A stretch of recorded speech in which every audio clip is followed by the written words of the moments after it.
Diolch yn y ti unwaith eto am gyfle arall o Dduw i gael dod i'th di ac i geisio dy wyneb i a addoli gifoliannu dy enw ac i ni'n gweddio bydde di yma yn ein plith. Tyrd lawr yn nerth yr ysbryd glân, bendithion hamser ac yn ni'n gweddio mai ti fydd yn cael yr holl fawl a'r clod. Tyrd trigger hawr ddim i ni'n gofyn hyn o trwy enw ac heiddiant ein harglwydd Iesu Grist. Amen. Dewch ni ddechrau'n gwasanaeth trwy ganu'r emyn rhif 92, cyn llunio'r byd, cyn lledu'r nefoedd wen, cyn gosod hael na lloer na ser uwch ben, fe drefnwyd ffordd yng nghyngor 3 yn 1, iachub gwael, golledig eog ddyn. 92, gyn i sefyll i'w chanu.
Croeso'n gwasanaeth ar ôl yr oedfa fe fydd na luniaeth ysgafn yn y neuadd drws nesaf. Fe fydd y cwr gweddi misol yn cael ei gynnal ar y 3 nos Iau o'r mis, sef nos Iau Rhagfyr y 15fed, Rhagfyr 15. Nawr bod y noson o gorolau wedi bod, mae yna un oedfa arbennig arall ar gyfer adeg y Nadolig, lle byddwn ni'n cynnal ein gwasanaeth croesawyr Nadolig ar noswyl y Nadolig, chwarter wedi 11 o'r gloch y nos, ac mae'r wybodaeth ar y cerdiau, felly croeswch i gymryd pa bynnag faint sydd i hangen. Ac i ni'n ddiolchgar iawn fod y parchedig Hywel Roberts yma yn pregethu i ni heddi, ac yn ddiolchgar iawn am y cyfeillgarwch sydd wedi bod dros sawl blwyddyn i ni fel capel ac fel teulu, ac felly ni'n edrych ymlaen yn fawr iawn ar gyfer y gair yn cael ei phregethu ni chydig bach yn hwyrach. Ond yn gyntaf, fe gewn ni ganu emyn rhif 28, gewn ni eistedd i ganu hon tra bod y casgliad yn cael ei gymryd, emyn rhif 28, pa le, pa fodd dechreuaf foliannu'r Iesu mawr.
Byddai'n darlleniad o'r Testament Newydd o lyfr Titus, sydd ychydig cyn llyfr Hebreaid.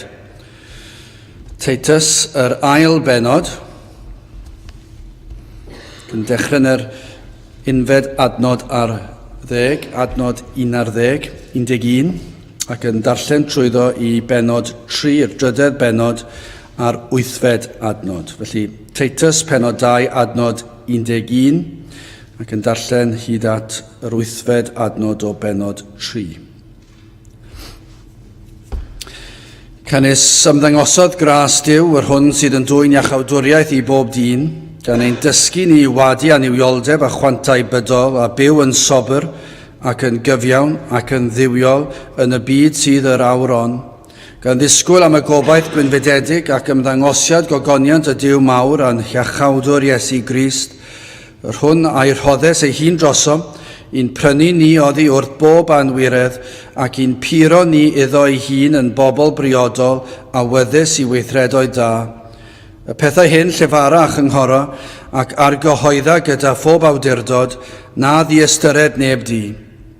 Dŵg ar gof iddynt fod yn ddarostyngiedig i'r tywysogaethau a'r awdurdodau, fod yn ifydd, fod yn barod i bob gweithred dda, bod heb gablu neb yn anymladdgar yn dirion gan ddangos pob addfwynder tuag at bob dyn.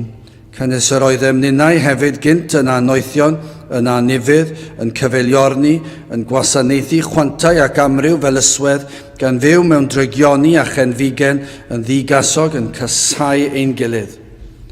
Eithir, pan ymddangosodd daioni a chariad Duw ein hachubwr tuag at dyn, nid o weithredoedd cyfiawnder y rhai a wnaethom ni, eithir yn ôl ei drigaredd yr achubodd efen yn ni, trwy olchiad yr adenedigaeth ac adnewyddiad yr ysbryd glân. Yr hwnna dywallodd efe arnom ni ym helaeth trwy Iesu Grist ein hiachawdwr, fel gwedi ein cyfiawnhau trwy ei ras ef yn gwneud yn etifeddion yn ôl gobaith bywyd tragwyddol. Gwir yw'r gair, ac am y pethau hyn yr ewyllyswn i ti fod yn dair, fel y byddo i'r sawl a gredasant i Dduw o falu ar flaenori mewn gweithredoedd da. Y pethau hyn sydd dda a buddiol i ddynion. O byddai'r bendith Duw ar ei air sanctaidd ef. Gadewch ni nawr droi at ein harglwydd mewn gweddi. I ni'n diolch i ti unwaith eto o Dduw am gyfle arall i ddod ger dyfron ac i ddod a'n mawl a deisyfiadau. Diolch i ti ac yn dyfoliannu ti am y ffordd ein bod yn gallu dod at y orseddfainc, gan ei fod yn orseddfainc o ras ac dy fod yn ein croesawu ni hyd yn oed rhai sydd yn bechaduriaid, yn rhai sydd yn dy adael di lawr dro ar ôl tro. Ond eto Dduw, yr wyt ti yn Dduw sydd yn llawn trigaredd, yn hir ym aros, yr wyt ti yn amyneddgar gyda ni fel dy blant, yr wyt ti yn croesawu ni ein holl grwydro. Ac felly o Dduw i ni yn diolch i ti ein bod yn gallu dod ata ti o'r newydd. Sil arall o Dduw ers i ni fod yma, y sil diwetha i ni wedi dy adael di lawr cymaint. Ac i ni wedi colli sawl cyfle o dy wasanaethu di ac i dod â clod i ddenw di. I ni'n ddiolchgar i ti o Dduw dy fod yn trigarhau wrthym ni o'r newydd.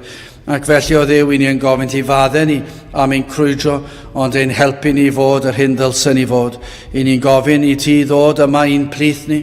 I ni'n gofyn i ti dywallt ysbryd arnom. O Dduw i ni'n gwybod o'n i bai dy fod ti yma yn ein plith yna ofer yw pob ymdrech. Ond o Dduw, mor wan ydym ni, i ni'n gwybod os yw ti yma yn ein plith, os yw ti'n tywallt ysbryd arnom, os yw nerth yr holl alluog yma yn gweithio yn ein plith, yna o Dduw yr wyt ti'n gallu gwneud yr hyn sydd yn amhosibl yn ein golwg ni. Felly o Dduw i ni yn gofyn ar i ti ddod ac i wneud rhyfeddodau yn ein plith, i ti ddod ac i agor llygaid y deillio.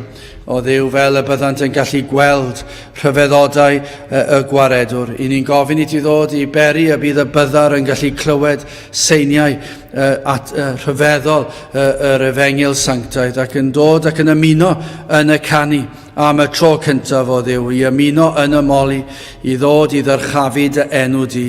O Dduw, i ni yn gweddio ar ei ti wneud y pethau hyn, i ni'n gwybod y fod ti'n gallu, Ac o Dduw, dydyn ni ddim yn deall y rhesymau pam ein bod ni wedi crwydro, pam fod ein gwlad mor bell oddi wrth y bethau di.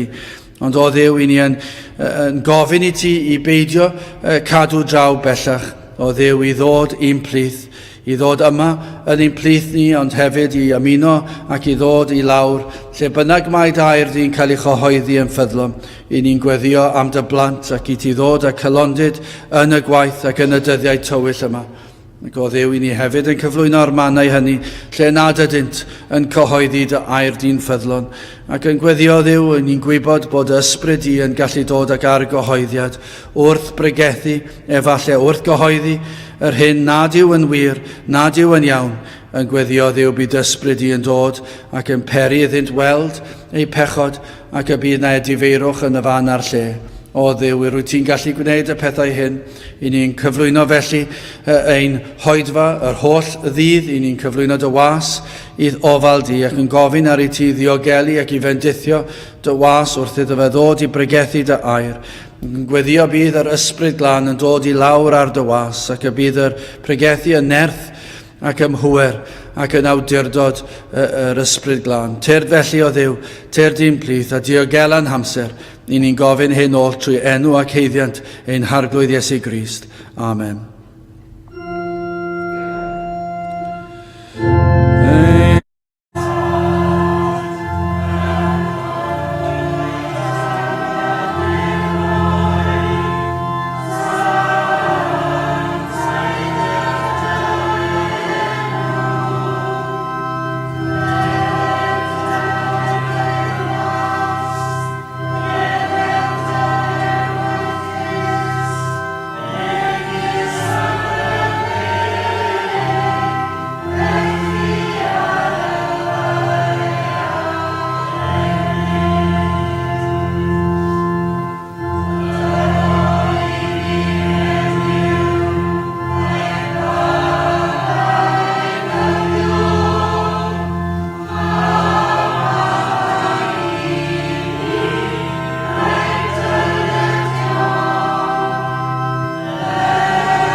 Rôl i ni gan i'r emyn nesaf, y fydd y parchedig Hywel Roberts yn dod i bregethu o air Duw i ni. Ond yn gyntaf, gen i gan i emyn rhif 297, 297, cael trefn i faddau pechod yn yr iawn. Mae iachawdwriaeth barod yn yr iawn. 297, gen i sefyll i'w chanu. Amen.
Da yn testyn y prynhawn yma o epistol Paul a Titus.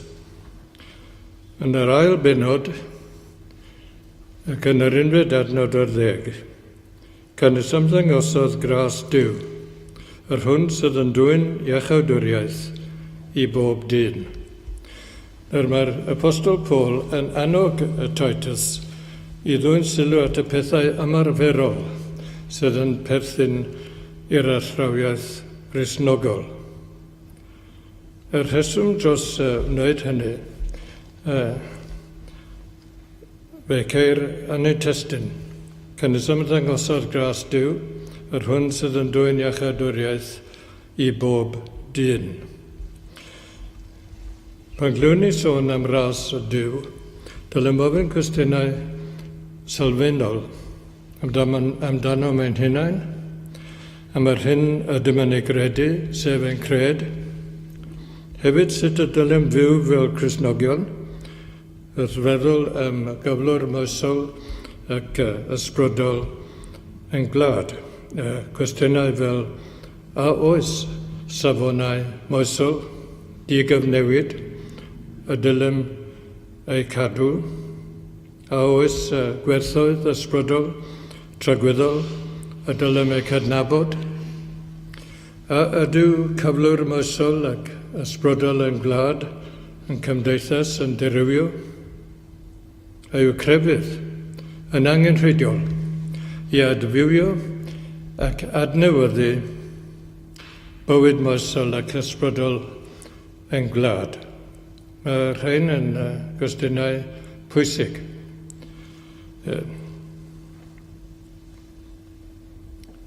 Arweinydd yr ymgyrch i gael gwared o fasnach caethweision ar ddiwedd y 19yd ganrif oedd y gwleidyddwr William Wilberforce. Wedi iddo lwyddo yn yr ymdrech i gael gwared o'r drefn ffiaidd, cludo'r caethweision o Affrica i Brydain ac i'r Unol Daleithiau. Wedi iddo lwyddo yn yr ymdrech, trodd ei sylw at gyflwr a gymdeithas y gyfoes, a ceisiodd ei gwella trwy grefydd, trwy fysoldeb ac addysg. Ysgrifennodd nifer o bamffledi. Ond y llyfr mwyaf adnabyddus a dylanwadol oedd yr un ar enw Golwg Ymarferol ar Gristnogaeth. A dyma be ysgrifennodd e. Cydnabyddaf yn hyderus bod fy ngobeithion am les a daioni ein glad yn dibynnu nid gymaint ar ei llynges a'i baddin, nad o'i thineb ei llywodraethwyr, nac ysbryd ei phobl. Nid ar yr rhain, o'r ar y perswad bod ganddi lawer sydd yn dal i garu ac i fyddhau i efengel Crist. Credaf y bydd ei gweddiau yn llwyddo. O ceir ateb felly i gyflwr presennol yn cymdeithas, nid yno ni, ac yn ein cydyn ond yn niw ac yn efengel ein harglwydd Iesu Grist. Rydyn ni'n sicr y bydd Duw yn dod â llawer yn un dydd. I'r hyn y mae Paul yn ei alw yn ffydd etholedigion Duw a'r gwirionedd sydd yn ôl dywioldeb. Dyna sut mae'n dechrau'r epistol yn y benod gyntaf. Ffydd etholedigion Duw a'r gwirionedd sydd yn ôl dywioldeb. Felly, y cwestiwn pwysig i ddechrau ydy hyn. Beth yw gras Duw? Dydyn ni'n sôn am ras, wel beth ydyw gras Duw? Wel, y diffiniad byr ydy hyn. Mae gras Duw yw ei ffafr ddiamodol tuag atom. Yr un ochr mae Duw yn ei ras cyffredin a ddynoliaeth. Mae o'n ei cadw rhag ormodedd gweithaf ei natur ddynol, ei natur pechadurus, ac yn rhoi doniau a grasysau. Doniau a grasysau ar lles a daioni yn bywyd personol, yn bywyd teuluol, ac hefyd yn bywyd cymdeithasol. Ond gyda'r gras cyffredin, mae'n ras arbennig, achubol, ac y mae gras achubol Duw yn cyfleu iachawdwriaeth a bywyd tragweddol i bob math o bobl, o bob cefndir ac mewn bob sefyllfa. Wel, rhyfedd o beth byddwch chi'n meddwl amdano. Rhyfedd o beth i Dduw ddangos ei gariad, i ddangos ei drygaredd yn ei ffawr tuag atom. A'i ffawr tuag atom am hethau cyffredin yn bywyd o ddydd i ddydd, ond hefyd yn y pethau berthyn i'n iachawdwriaeth. Gras Duw, ei ffawr ddiamodol tuag atom. Ar yr un ochr y gras cyffredin i bawb, ac gras arbennig a chybol ar ein iachawdwriaeth. A fel y dwed yr apostol Paul, am ddangosodd gras Duw, yr hwn sydd yn dwyn iachawdwriaeth i bob dyn. Rhywbeth wedi digwydd yn hanes y byd ac yn hanes dynoliaeth, ymddangosodd gras Duw. Wel, ymddangosodd y gras hwn am person ac yngwaith yr arglwydd Iesu Grist, mab Duw. Amlygwyd y gras hwn i bob dyn fel iddynt ymateb i ddargelwch ar y fengil a ddatguddiwyd yng Nghrist. Dyna'r hyn y mae'r apostol Paul yn siarad amdano. Ymddangosodd gras Duw, yr hwn sydd yn dwyn iachawdwriaeth i bob dyn. Nawr, mae'n amlwg nad yw hyn yn golygu bod pawb yn ymateb yn yr un ffordd, yn yr un modd, i Grist ac i'r efengil. Teg at ei enedigaeth wirthiol o'r forwyn fawr, ei weinidogaeth ymysg yr Iddewon, ei farwolaeth, ei atgyfodiad, ei ysgyniad i'r nefoedd, ond ymysg y nifer a glywant yr efengil y mae rhai ym mhob oes, ym mhob gwlad, yn credu'r gwirionedd ac yn dyfod i edifyrwch ac i ffydd yn harglwydd Iesu Grist.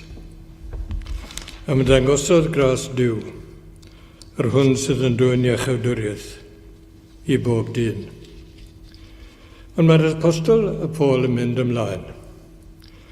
Yn dilyn y datganiad yna mae'n dweud, a mae'n sôn am y ffaith, y dengys gras Duw yn Iesu Grist, sut y mae byw yn y byd presennol.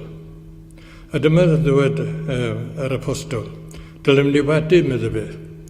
Wadu aniwioldeb a chontaibadol.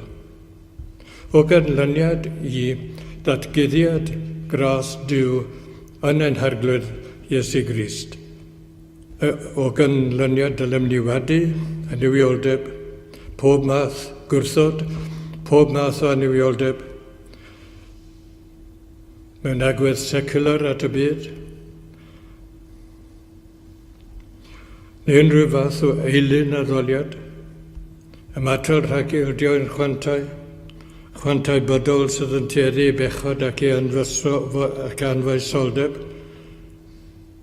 Ac dylem, yn gadarnhaol, dylem ni fyw yn sobr.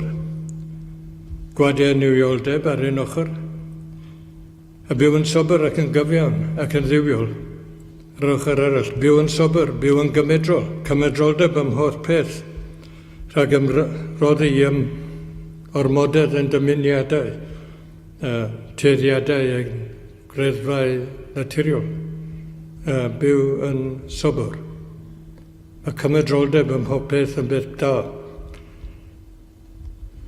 Byw yn gyfiawn, medda'r apostol, gyda safonau a egwyddorion moesol, le bod yn union ac onest, pob rhan o'n bywyd, gan gynabod rhinweddau ac hefyd gwaharddiadau y ddeddf moesol, a ddeddfols moesol fel y deg gorchymyn a hynna byw yn gyfiawn, gerbron Dyw a dynion, byw yn ddiwiol, gan o gynyddu Dyw, gogynyddu Dyw ym mhopeth, bob rhan o'n bywyd. Fel yn hytrach, wrth gwrs, na bod yn fodol ac yn hunanol, i byw yn sober, gafion a diwiol. Wel, golygu hyn i ni adael yr ho gorau i'r hen ffordd o fyw. Derbyn y newydd yn ôl dysgeidiaeth y patrwm Crist, rhaid wedi farhau. Newid meddwl, cymeryd o ddifrif sut y dylem fyw gerbron Dyw a dynion. I dengys y gras hwn sut y mae byw yn y byd presennol. Ar yr ochr negyddol, gwadu a niwioldeb. Ar yr ochr gyda'r hawl byw yn sober ac yn gyfiawn ac yn ddiwiol. Ond hefyd, mae gras Dyw nid yn unig yn dangos i ni, neu yn ein hatgoffa sut y mae byw yn y byd presennol, ond hefyd, fel y dywed yr Apostol Paul, mae'r gras hwn yn dysgu i edrych i'r dyfodol. Fel y dywed yr Apostol, i ddisgwyl am y gobaith gwynfydedig ac am ddangosiad gogoniant y Dyw mawr a'n harglwydd Iesu Grist. Beth yw'r gogoniant gwynfydedig, y gobaith gwynfydedig? Wel, hwn yw'r ail ddyfodiad ac am ddangosiad yr arglwydd Iesu ar ddiwedd y byd. Yr ydym i fyw felly fel yr rhai sydd yn aros ac yn gwylio am ei harglwydd. Pan daw yr arglwydd Iesu yn ôl mewn nerth ac ogoniant ar ddiwedd yr oes.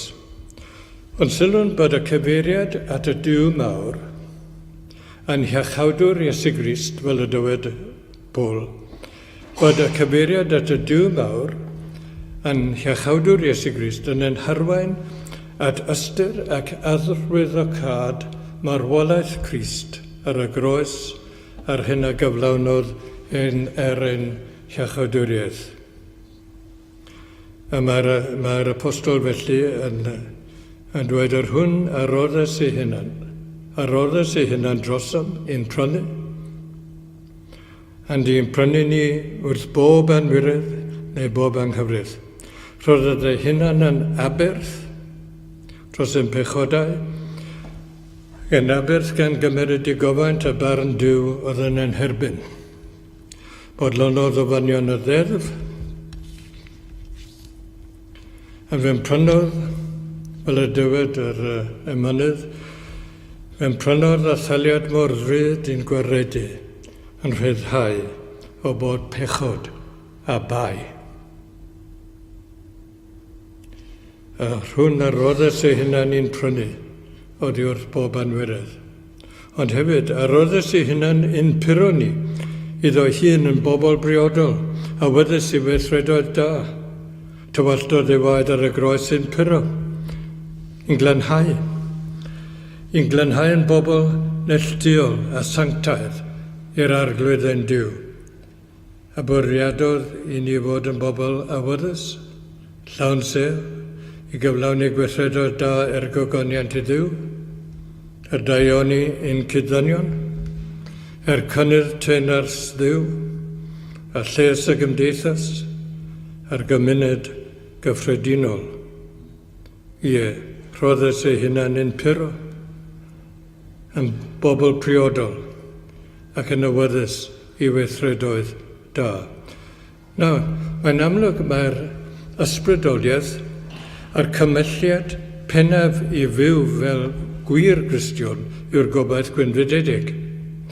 A gobaith gwynfydedig am ail ddyfodiad yr arglwydd Iesu ar ddiwedd yr oes. A mae'r gobaith hwn yn syliedig yn gyfan gwbl ar yr hyn a wnaeth yr arglwydd Iesu ar y groes,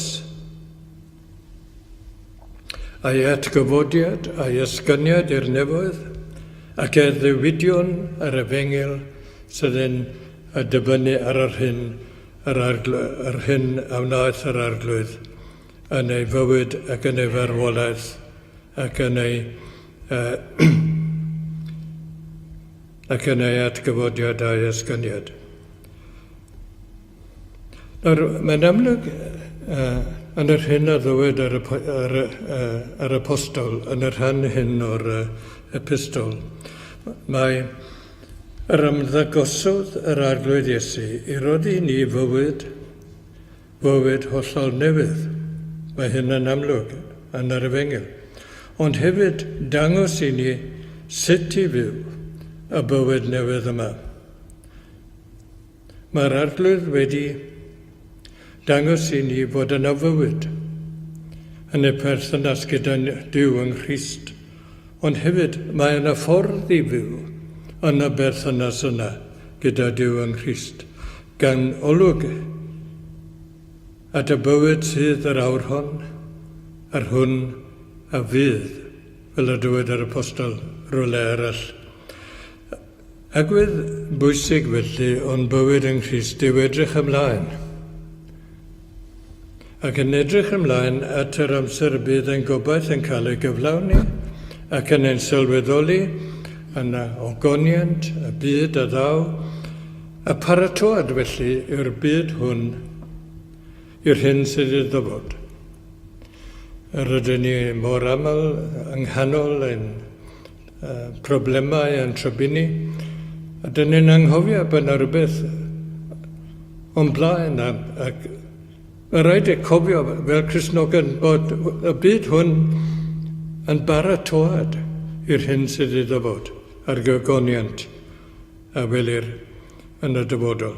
Wel, dyla'r gobaith hwn felly ddylanwadu, a dyma'r hyn sydd gan yr apostol, dyla'r gobaith ddylanwadu yn gryf ar bob agwedd o'n bywyd, eich bywyd chi am mywyd unau. Gyda'r rhyddid o gaethiwyd pechod, a glanhad trwy waed Crist, mae gen i olwg newydd, golwg hollol newydd ar fywyd, ac hefyd ar ffwrdd o fyw. Ac felly mae geiriau'r apostol ac lle ceir yr adnod sydd ar ddechrau yn testyn, dyma sut mae mor bwysig i ni i'w gofio ac i'w dderbyn. Rydych yn cofio emyn adnabyddus Philip Doddridge ynglyn â gras Duw. Gras o'r fath beraidd sain, cyfieithiad Gomer ydy'r geiriau hyn. Gras o'r fath beraidd sain i'm clust hafrydlais yw. Hwn bair nef ddatseinio byth ar ddeiar oll ag liw. Gras gynt a drefnod ffordd i gadw eog fyd. Llaw gras a welir ym mhob rhan o ddyfais hon i gyd. Gras ddaeth am troed yn ôl i lwybrau'r nefoedd wen, a chymorth newydd rydd bob awr i ddwyn y daith i ben. Gras a goron ar gwaith, draw mena'n farwol fyd, a chaiff y clod a'r moliant byth, gan luoedd nef ynghyd. Wel, dyma'n testyn ni. Mae'n bwysig bod ni'n cymwyso'r testyn yn sefyllfa'n hunain. Mae Paul yn atgoffa Titus am ei gyfrifoldeb i gynghori. Nid yn unig i gynghori, ond i argyhoeddi pawb am y pethau hyn fel y dywed. Y pethau hyn a pheidiad neb ei anwybyddu a'i ddiastyru. Cynnes ymddangosodd, cynnes amlygodd gras Duw, ar hwn sydd yn dwyn iachawdwriaeth i bob dyn. Bydde di Titus, medda'r apostol, bydde di Titus, ystyried mae yn ôl tregarau Duw, archibwyd ni, trwy'r ail enedigaeth, ac adnewyddiad yr ysbryd lan, ar hwn y dywyllodd arnom ni yn helaeth drwy Iesu Grist yn hiachawdwr. Fel gwedi yn cyfiawnhau trwy ei ras, yn gwneud yn etifedion yn ôl y gobaith bywyd tragwyddol. Bydde di Titus ystyried hyn, ac felly bydde di Titus gynghori a rhai agredasant yn yw i flaenori mewn gweithredoedd da, i ymroddi a blaenori am hethau gweithredoedd da, Cynnes pam a pethau hyn sydd da medda'r apostol a buddiol i ddanion. Mae bywyd a bychedd Cristnogion yn bwysig, mae'n holl bwysig ger bron Duw ac hefyd ger bron ein cyd-ddynion.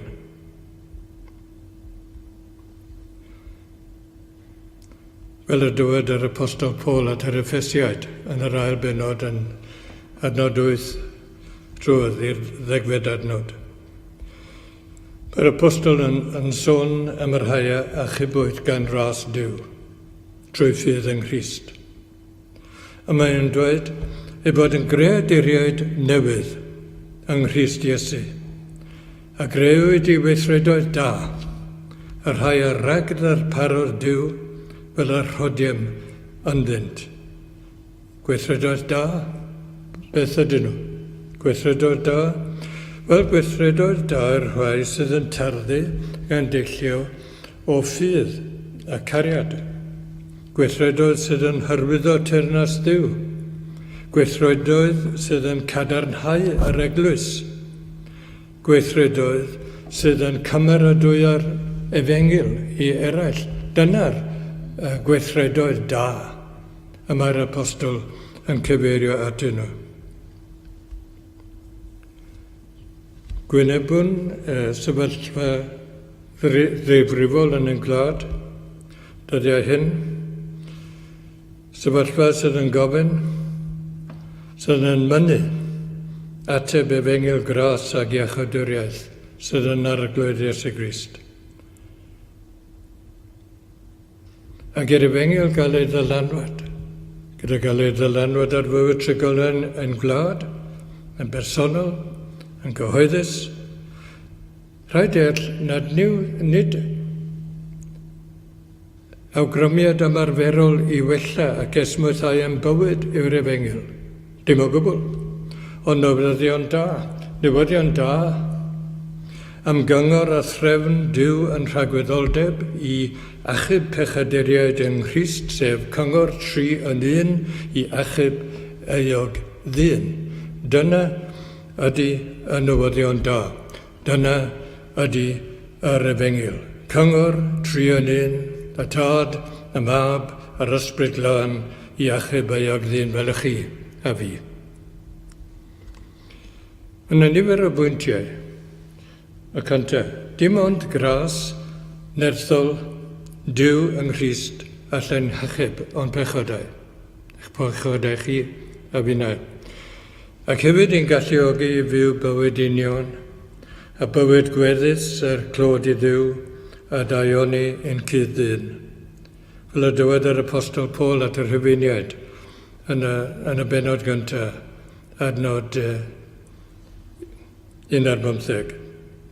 Cynnes nid oes arnaf gywilydd o efengil Crist. O blygyd gallu Duw yw hi yr iachawdwriaeth i bob un a gredo, i'r iddew yn gyntaf ac hefyd i'r groegwr. Y pam yr efengil? O dewch at yr ail bwynt, sef pan y mae cenhedlaeth yn colli ei hamwybyddiaeth o Dduw. Y mae'r genhedlaeth nesaf yn colli ei cydnabyddiaeth o'r ddeddf moesol. A'r genhedlaeth olynol yn ymroddi ei hunain i'w chwantau a'i nwydau. Da ni'n gweld hynny. Mae'n llawer i gymdeithas, mae'n llawer i wlad, ac mae'n llawer cenhedlaeth. Dyna'r drefn, colli ymwybyddiaeth o Dduw, dim cydnabyddiaeth o'r ddeddf moesol, ac felly ymroddi i'r chwantau a'r nwydau. Felly daw llyd a barn Duw. Christi gofan Duw a ddatgywdiwyd o'r nef yn erbyn bob anifioldeb ac yn anghyfiawnder dynion yr rhai sydd yn atal y gwirionedd mewn anghyfiawnder. Dyna ddwyd yr apostol yn y bennod gyntaf o'r Rhufeiniaid. Daw hyn at y trydydd pwynt, sef felly yr unig ateb i ddirywiad moesol, yr unig ateb i ddirywiad ysbrydol yn gwlad, yn hoes, yw efengil gras Duw yn Iesu Grist, trwy'r hyn y cawn dihangfa, trwy'r hwn cawn i waredigaeth rhag bechod yn cymodi felly a Dyw, yn cymodi a Dyw. Ac adferir yn perthynas â Dyw, a dechrau'n fyw, fel y dywed yr apostol, yn ddiwiol, ac yn gyfiawn, ac yn sobr. A mae hynny yn ôl esiampl yr arglwydd Iesu, ac hefyd yn erth yr ysbryd glân. Yn ddiwiol, yn gyfiawn, ac yn sobr. Felly, dawn i'r casgliad bod dyfodiad yr arglwydd Iesu, yr lwyfan hanes, yn bwysig i bob un ohono ni, holl bwysig. A mae'n arwydd cawl hefyd i gyflwr a dyfodol yn glad. Gwnaeth Garth Russell nifer o sylwadau yn y rhagair i argraffiad 1996 o lyfr William Wilberforce. A dyma rhai o'r sylwadau yn y rhagair i'r llyfr. Mae'n dweud, mae y byd yr ydym ni yn byw ynddo yn wahanol iawn i fyd Wilberforce a'i gydweithwyr yn Lloegr yn y 19fed ganrif. Serch hynny mae ganddynt Wilberforce a'i gydweithwyr. Serch hynny mae ganddynt lawer i'n dysgu ni. Lawer. A mae'n gwneud nifer y bwyntiau. Yn gyntaf, i'r rhai sydd wedi gadael y sgwâr cyhoeddus, mae'n tynnu'n hatgoffa am orchymyn Crist i fod yn halen a goleuni yn y byd. Yna, i'r rhai ohonom sydd wedi rhoi'r gorau i'r drefn wleidyddol, i'r drefn politicaidd, atgoffant ni a gellir newid pethau trwy greu deddfau doeth a da. Yna, i'r rhai sydd yn disgwyl canlyniadau sydyn, atgoffant ni bod angen gweithio'n galed am flynyddoedd i weld ffrwyth ei llafur. Yna eto, i'r rhai ohonom sydd yn tybied a gallwn gyflawni campiau mawr ar ben a'n hunain, atgoffant ni am bwysigrwydd y Gymdeithas Gristnogol, y Gymdeithas Gristnogol, yn eglwys Crist yn Englad. Ac yna'n olaf, i'r rhai ohonom sydd yn tybied nad oes gobaith am gyflwr y gymuned, y wlad a'r gymuned, atgoffant ni bod yr Efengil yn gallu newid bywydau unigol, ac adnewyddu sefydliadau sydd yn dirywio, ac yn ysgodi symud pobl i wneud gweithredoedd da a rhoi gobaith i fyd mor annibeithiol. Wel, dyna ni. Yn casgliad i ddiweddu. Does dim byd mwy pwysig i'n bywyd fel Cristnogion, yn bywyd moesol ac ysbrydol, nag ymateb gyda ffydd ac ediferwch i Efengil ein harglwydd Iesu Grist. Felly rwy'n yn eich annog ac yn eich annog o ddifrif. Peidiwch a diastyru, peidiwch ag esgyluso, peidiwch a troi eich cefn a gwrthod Efengil ein harglwydd Iesu Grist. Fel y dywedodd Paul wrth y Corinthiad yn y 6 bennod o'r ail epistol ar y dechrau mae'n dweud, a ninnau yn atolwg i chwi. Yn atolwg i chwi, na dderbyniwch ras Dyw, y ddatguddiwyd yng Nghrist, na dderbyniwch ras Dyw yn ofer. Cynnes yma y fe yn dweud, mae'n amser cymeradwy y wrandewais, ac yn nydd iachydwriaeth, at gynorthwyaeth. Wel, yn awr, yr amser cymeradwy, yn awr, ddydd yr iachydwriaeth. Nid y bore, nid yn bell yn y dybodol, nid pam da chi'n hun, ond yn awr. yr amser cymeradwy, dydd iachawdwriaeth. Ie, wel yn awr, ddydd yr iachawdwriaeth. Wel, bydde i chwi. Wel, bydde i chwi gael eich tywys. Bydde i chi gael eich denu gan ras, rhyfeddol, anorchfygol, diw yng Nghrist, i gredu yn yr arglwydd Iesu Grist. Fel y byddwch gael iachawdwriaeth, a bywyd tragwyddol, a hynny yn ddoef. Clod i'w enw. Amen.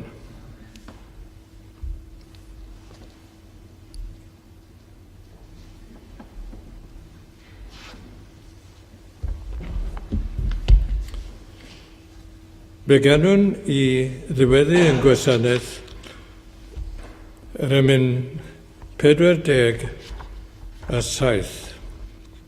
Emyn 47. Llas hyfryd rho'r ras yn gwedi dihangfa yng anghlwyfau mab diw bechadur mae'n noddfa.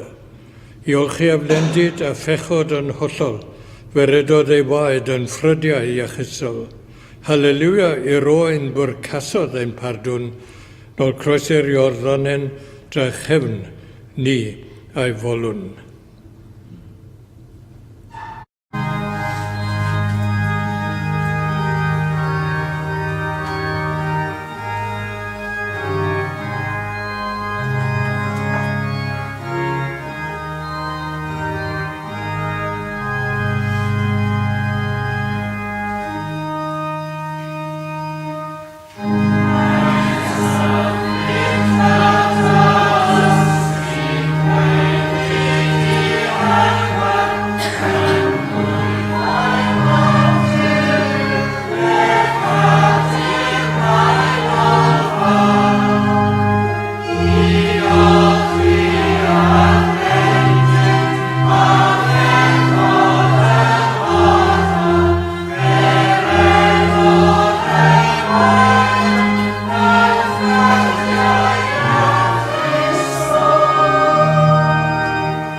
Gras yn harglwydd Iesu Grist, a cariad Duw, a chymdeithas ar ysbryd glân fyddo gyda chwi oll, hyd byth. Amen.